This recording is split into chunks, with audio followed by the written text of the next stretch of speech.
All right, so I wanted to show you how I would go about increasing the scale of something. So let's say that you had a mass or a model that you brought in to the project and you needed to make it a larger scale because it's too small, right? So I'm just going to delete this one right here real quick just to give us a little room. I'll delete these guys.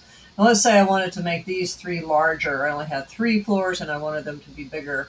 So you can potentially come in and pick this guy and just scale it. So let's say we wanted to scale it to 1/16.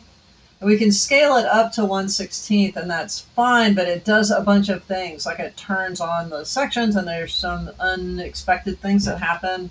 It does keep the view thing in the same place and kind of scales it up. What I'm going to do is undo that, and what I'm going to recommend that you do is just delete the view. So I'm going to delete it off the sheet, and then I'm going to go to it in just the view form, and I'm going to change the scale and see what happens here, right? And I'm like, ugh, well now the sections have come on. And the reason the sections have come on is because if I pick them, they were told to hide it scale smaller than 1/20, and 1/16 is larger than 1/20. So now you need to hide these. So if you hide those, and then if you want to take a look at your plan A1, right, you could potentially come in and actually change the scope box to make it a little smaller, if that would encompass the whole thing. So you can actually sort of start to update your view, right, like that. And once you do that, then you can go back to your composition page and pull your view back on, right? And it's not going to be huge, right? And then you'll have to change the viewport back to the gray number only, right? And then you would do the same thing for these guys. So if I just delete that, and maybe I come in here and go to create view template from view, and I name this, plan new gray, right?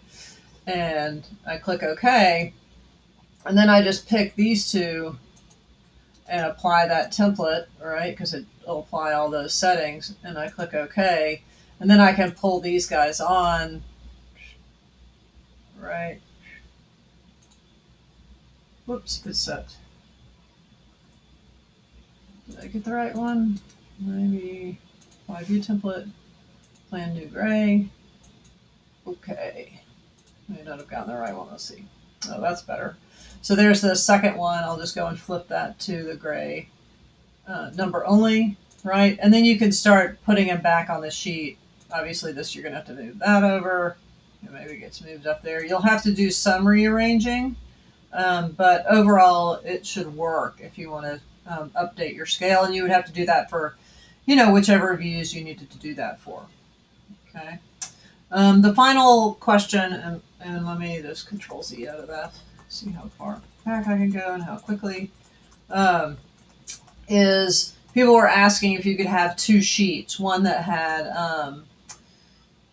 a mass and one that had a walls, floors, and roofs, and you can. So if you come down to your sheets, you can make a new sheet and pick the 12 by 24, and you have to start from scratch. I'm going to turn on my guide. There's a guide grid that you can use. And it comes in over to the right. I must have at some point messed this guy up, but I'm just going to move the sheet over, so it's on top of the guide grid. And now if you wanted to pull the Plan A1 schematic, it won't do it because it's already placed on another sheet. So what you'd have to do is duplicate this view and rename it, to schematic walls, floors, and roofs, right? And then drag that one onto your sheet, right? And just duplicate the sheet with all the new names.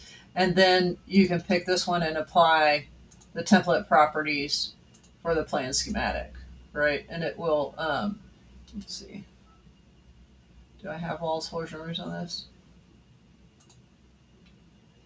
Plan schematic.